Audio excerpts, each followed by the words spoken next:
Hop is passion. It's generations of people who were forced into a situation and life was tough. There were good times, there were bad times, and all that comes out of the music, the jazz, the story that it tells. And it's the soul and passion of those people that were dancing. And I think the spirit of Lindy Hop is really both in the music and the dance itself. I think you can't have one without the other. I think they're entwined, and I think they each feed off each other. As a very good musician, I know, told me recently, he said he loved playing the music. He used to listen to all the original records and they were trying to recreate the feel. But the moment he played for a room full of experienced dancers, the way he played changed and he played differently, and they responded to the feet of the dancers in the same way that the dancers respond to the music that's being played. And that's that call and response. It's an action and a reaction, and really you can't have one without the other. The first time that I really felt that spirit, that I really became aware of it, was my second trip to New York. And I was taken up to Harlem to a club called Northern Lights. There was a band, the Alcobs band, and it was predominantly an Afro-American community of an older generation. This was back in the 80s, about 1986, and the majority of people were probably 60 plus, but they were all people that used to dance at the Savoy. And when I saw the people dancing and I heard the music, it was a spiritual experience, and I really felt like I was home, and I really felt the power of it all. So the question is, can we feel the spirit of Lindy Hop if we weren't there in that time frame in the 1930s and 40s, coming from Harlem? It will never be quite the same. I think when they were experiencing it, it was something that they were living, and it's something that was alive then. Now,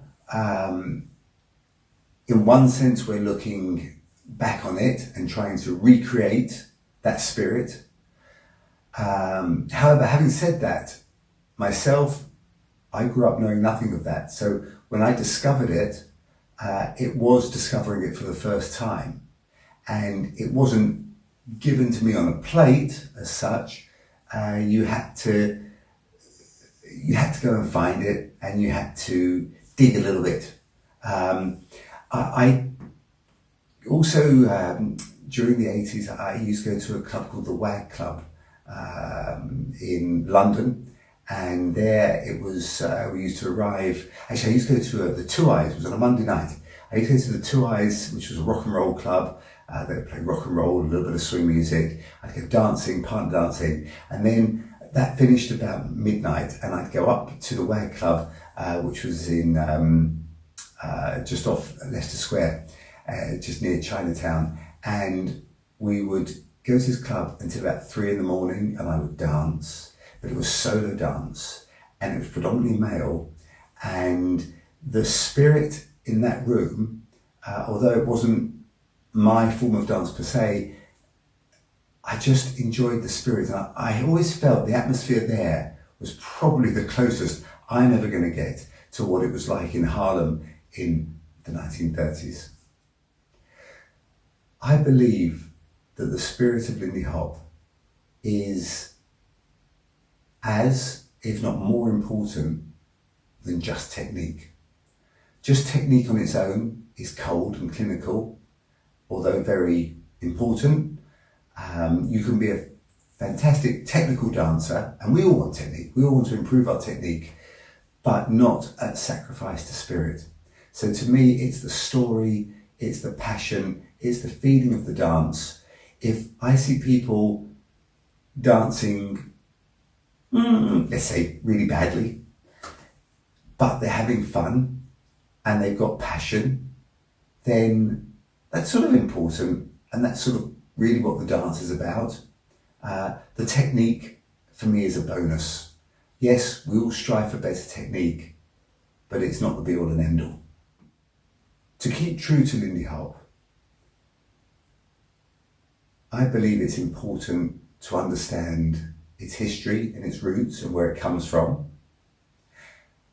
That doesn't necessarily mean that we have to just do a recreation of the dance. We can still put, I don't think you can't not put what's around you today. So there will be influences that we have today that weren't there back then. I speak for myself, I didn't grow up with the music, as I said. So discovering the music, finding my own path to it, we just aim to get as close as we can and to give it as much justice and as much respect as is possible. I hope that over the years, a lot of people have experienced the Lindy Hop through my teaching, and that I played a part in continuing that message of the spirit and the goodness and the joy and the power and the energy of the Lindy Hop. So swing dance is a very powerful emotion, and I've been pleased over the years. The fact, I say pleased, I think one of the biggest rewards I get from doing this is when I see a room full of people dancing and smiling, then I know I've done my job. And when I get people who tell me how it's changed their life and how it's changed not just their life when they go dancing, but how it's changed their whole life and given them a whole different feeling inside them, and how they notice other people respond to the fact that they've changed, and it can bring out so many different things in so many different people. So it's never just one way. Some people will find